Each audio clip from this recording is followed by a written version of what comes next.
Sahabat Fresh Juice, sesaat lagi kita akan mendengarkan Fresh Juice Sabtu 24 Juni 2023 bersama Romo Albertus Joni SCJ dari Lampung. Sebelumnya, ada informasi bagi kita semua. Kami akan mengadakan Weekend Rohani Muda-Mudi atau yang berjiwa muda bersama Romo Albertus Joni SCJ pada hari Sabtu 1 Juli sampai Minggu 2 Juli 2023 bertempat di Rumah Retret Karmel Bedugul, Bali. Adapun biaya mulai 150.000. Untuk pendaftaran bisa menghubungi Flow di nomor WhatsApp 0813 5390 4939. Akhirnya, mari kita mendengarkan renungan hari ini.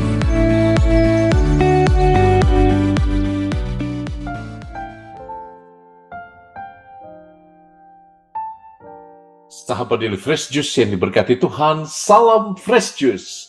Hari ini 24 Juni 2023 adalah Hari Raya Kelahiran Santo Yohanes Pembaptis. Saya Romo Albertus Joni SCJ dari komunitas SMA Yosudarso Metro Lampung mengundang Anda untuk bersama-sama masuk ke wilayah Sabda Allah yang menyegarkan, yang menghidupkan. Ambillah sejenak waktu, atur kembali nafas Anda, tenangkan sejenak pikiran-pikiranmu, masuk ke dalam wilayah Allah, masuk dalam wilayah keheningan, kesucian. Injil hari ini akan diambil dari Injil Yesus Kristus menurut Lukas, bab 1 ayat 57 sampai 66, dilanjutkan ayat 80. Pada waktu itu genaplah bulannya bagi Elisabet untuk bersalin, dan ia melahirkan seorang anak laki-laki. Ketika para tetangga serta sanak saudaranya mendengar bahwa Tuhan telah menunjukkan rahmat-Nya yang begitu besar kepada Elisabet, bersukacitalah mereka bersama-sama dengan dia. Maka datanglah mereka pada hari yang ke-8 untuk menyunatkan anak itu, dan mereka hendak menamai dia Zakaria menurut nama bapaknya. Tetapi Elisabet, ibunya, berkata, "Jangan, ia harus dinamai Yohanes." Kata mereka kepadanya, "Tidak ada di antara sanak saudaramu yang bernama demikian." Lalu mereka memberi isyarat kepada Zakaria untuk bertanya, nama apa yang hendak ia berikan kepada anaknya itu. Zakaria meminta batu tulis, lalu menuliskan kata-kata ini, "Namanya adalah Yohanes." Dan mereka pun heran semuanya. Seketika itu juga terbukalah mulut Zakaria dan terlepaslah lidahnya, lalu ia berkata-kata dan memuji Allah. Maka ketakutanlah semua orang yang tinggal di sekitarnya, dan segala peristiwa itu menjadi buah tutur di seluruh pegunungan Yudea. Semua yang mendengarnya merenungkannya dan berkata, "Menjadi apakah anak ini nanti? Sebab tangan Tuhan menyertai dia."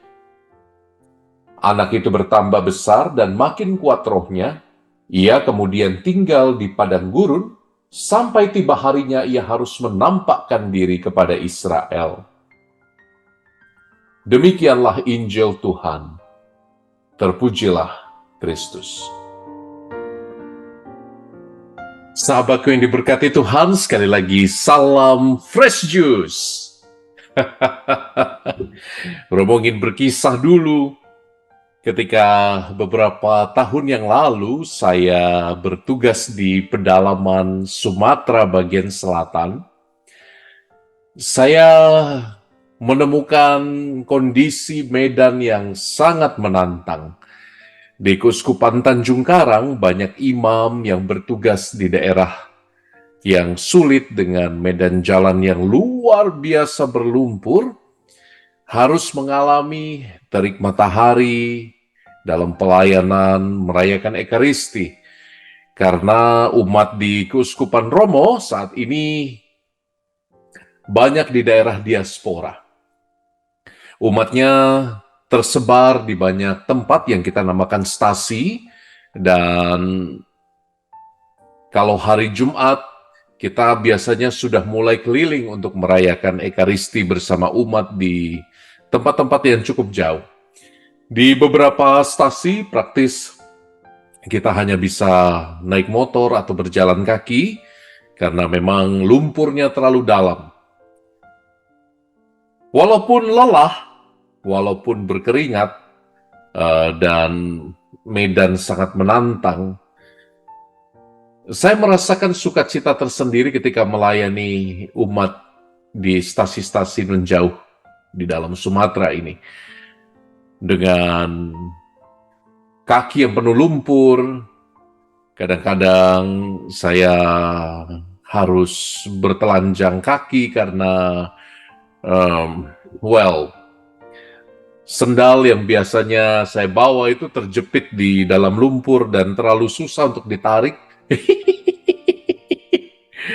Pertama kali saya ingat ketika masuk ke dalam lumpur itu, saya gagah sekali memakai sepatu boot, dan akibatnya tertancap cukup dalam, dan karena sepatu boot itu sangat lengket dengan lumpurnya, kaki saya itu tidak bisa keluar. Jadi Anda bisa bayangkan ya, seorang imam yang kulitnya putih kemerah-merahan ini tertancap di dalam lumpur bersama motornya dan tidak bisa bergerak sama sekali. Saya mau minta tolong juga malu karena badan besar tinggi, tapi untuk angkat kaki saja tidak kuat. Tapi itu pengalaman. Tidak jarang saya juga harus jatuh terjembab, lalu tertawa terbahak-bahak. Ketika memulai misa, harus mencuci kaki dulu, mencuci tangan, dan bahkan mencuci wajah. Itu sebabnya wajah saya glowing karena memakai lumpur alami. Dan kalau engkau tahu di beberapa tempat seperti di Kalimantan pedalaman misalnya, para romo harus mengarungi sungai yang arus jeramnya sangat kuat, berhari-hari di atas kapal untuk pelayanan, dan Anda bisa bayangkan betapa tidak mudahnya. Tapi satu hal yang pasti dirasakan oleh semua imam yang bertugas di pedalaman, di tempat yang sulit, sukacita saat bertemu dengan umat. Rasa penat, rasa lelah ketika berjalan menuju ke stasi itu tiba-tiba hilang saat disapa, "Halo Romo, selamat datang Romo." Dan bukan hanya itu, tentu setelah misa ada banyak terjadi pembunuhan ya, ayam mati, babi mati. Jadi ada ikan mati juga. Dipersembahkan untuk Romo semua makanan-makanan terbaik dari hasil perkebunan, peternakan mereka. Jadi indah sekali suasananya. Mengapa Romo cerita ini? Karena satu yang menggugah saya dalam bacaan hari ini. Kalau kita hari ini mendengarkan kisah bagaimana Tuhan mempersiapkan Yohanes Pembaptis untuk menjadi nabi besar, kita juga sekaligus melihat kisah bahwa ternyata yang dikuduskan Tuhan itu bukan untuk dipisahkan dari dunia. Engkau bisa bayangkan seorang Yohanes Pembaptis itu dipilih dengan gayanya yang seorang Nazir ya, dalam bahasa Inggris itu Nazareth, itu seorang yang dipilih Allah untuk hidup secara istimewa. Kalau dalam Perjanjian Lama engkau melihat misalnya kisah Samson misalnya, yang rambutnya gondrong, tidak diurus, tidak boleh dipotong. Kalau dalam kisah Yohanes Pembaptis, dia tidak boleh minum anggur atau minuman keras lain. Rambutnya tidak dipotong, dia makan belalang, dia makan madu hutan. Jadi seorang yang dipisahkan dari dunia, tapi bukan untuk semata-mata agar ia dipisahkan dari dunia.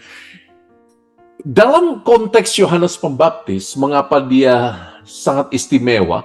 Karena justru dia dalam tradisi seorang Nazirit, dalam tradisi Israel, seorang Nazirit ini secara khusus dipilih Allah untuk menyimbolkan kekudusan Allah. Jadi kehadiran Yohanes Pembaptis yang aneh itu di padang gurun itu, yang pakai baju dari bulu unta, kelihatan saja sudah aneh. Itu bukan semata-mata untuk dipisahkan dari dunia, tapi untuk menyatakan kekudusan Allah di tengah dunia. Dan itu membuat orang banyak tertarik padanya. Dan dia menggunakan kesempatan itu untuk menyiapkan jalan bagi Tuhan. Dia berseru, bertobatlah. Kerajaan Allah sudah dekat, bertobatlah. Ada Mesias yang sebentar lagi akan datang dan membuka tali kasutnya pun aku tidak pantas. Kenapa saya teringat pada kisah pelayanan di stasi tadi? Karena rupa-rupanya para imam, para biarawan yang secara istimewa, biarawati yang secara istimewa menguduskan dirinya dengan rahmat Allah dalam janji seperti seorang nazirit, seperti Santo Yohanes Pembaptis yang hari ini kita rayakan kelahirannya, dipilih bukan untuk diceraikan dari dunia. Tapi dia dipilih untuk masuk berjumpa dengan realitas dunia yang paling dalam, yang paling konkret. Untuk Anda, para biarawan-biarawati dan para imam yang mendengarkan renungan ini, ingat, panggilan kekudusan kita tidak membuat kita memisahkan diri dari dunia. Bahkan kalaupun Anda seorang pertapa, seorang rahib, seperti yang ada di Rowo Seneng, pun kalau Anda seorang rahib, panggilan Anda tidak menceraikan Anda dari dunia. Tapi justru dengan begitu intim menyatukan kita dalam kondisi dunia yang real dan konkret. Dan itulah uniknya panggilan kita. Dan Anda yang adalah awam, yang memang dipanggil untuk terjun dalam dunia, dalam panggilan yang berbeda dari panggilan imamat dan hidup membiara, Anda juga punya tugas untuk menguduskan dunia sebab Anda sudah lebih dulu dikuduskan. Sama seperti Santo Yohanes Pembaptis dikuduskan dalam tradisi seorang Nazarit, Anda pun dikuduskan dalam sakramen baptis. Jadi untuk semua kita yang mendaku diri seorang beriman Kristiani yang sudah dibaptis, you dan saya tetap punya kewajiban untuk menguduskan dunia. Kok bisa, Romo? Ya bisa dong. Kita membawa Allah sama seperti Santo Yohanes Pembaptis ke tengah dunia agar dunia lihat, ih gila ya, masih ada orang jujur seperti Anda. Ih gila ya, masih ada orang yang tidak gampang menyerah seperti Anda. Ih gila ya, masih ada orang yang mampu bersuka cita walaupun hidupnya penuh dengan salib dan air mata, dia tetap tersenyum seperti Anda. Mudah-mudahan. Saya pikir keutamaan inilah yang akan membuat kita dapat menunjukkan bahwa kita punya sesuatu yang lain. Orang Kristiani dikenal dari keutamaannya. Sama seperti Santo Yohanes Pembaptis dikenal dari keutamaannya yang tanpa ragu-ragu menunjukkan Yesus, menunjukkan kebenaran, pun kita dipanggil agar tanpa ragu-ragu kita menunjukkan siapa yang kita bawa.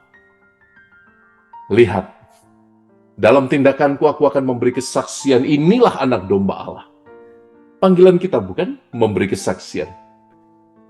Maka sahabatku yang terkasih, semoga Anda ingat bahwa panggilan Kristiani itu bukan panggilan hidup yang menceraikan kita dari dunia, tapi membawa kita lebih dekat kepada realitas konkret dunia yang penuh dengan masalah, tapi kehadiran kita membawa sukacita dan harapan. Maka jangan lelah untuk berdoa, jangan lelah untuk tersenyum, apapun kondisimu, minumnya, apapun kondisimu, berdoalah, berpegang teguh, berharaplah. Tuhan memberkati engkau dalam nama Bapa dan Putra dan Roh Kudus. Amin. Salam Fresh Juice. Sahabat-sahabat yang diberkati Tuhan, Romo muncul kembali untuk mengundangmu bergabung dalam 2 acara keren. Yang pertama, Catholic Fellowship bersama saya, Romo Albertus Joni SCJ. Temanya berakar dalam percaya, hari Minggu 25 Juni 2023. Tempatnya di Kevington Hotel di Yogyakarta. Jadi Yogyakarta dan Jawa Tengah area, Anda bisa mengikuti Catholic Fellowship ini bersama saya tanggal 25 Juni. Posternya di sini. Silakan daftar. Acara kedua yang tidak kalah hebat bersama Ko Yofi Setiawan dan komunitas Disciples of Jesus. Dan komunitas Fresh Juice tentu saja akan mengadakan weekend rohani dengan tema Kuat Bersama Tuhan. Dibawakan oleh Romo yang tidak kalah kuat giginya. Bersama saya, Romo Albertus Jone lagi, tanggal 1 sampai 2 Juli 2023. Bisa mendaftar di sini bersama Ko Yofi dan tim Daily Fresh Juice. Dan Disciples of Jesus, nanti kita akan sama-sama bersuka cita bersama. Jangan lewatkan kesempatan untuk menimba kekuatan batin. Yogyakarta, Jawa Tengah, Bali, dan sekitarnya, kita jumpa dalam 2 minggu ke depan. Tuhan memberkati. Ciao. Sahabat Fresh Juice, kita baru saja mendengarkan Fresh Juice Sabtu 24 Juni 2023.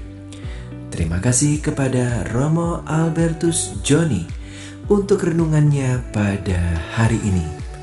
Sampai berjumpa kembali dalam Fresh Juice edisi selanjutnya. Tetap semangat, jaga kesehatan, dan sampai jumpa di Weekend Rohani 1 sampai 2 Juli 2023. Salam Fresh Juice.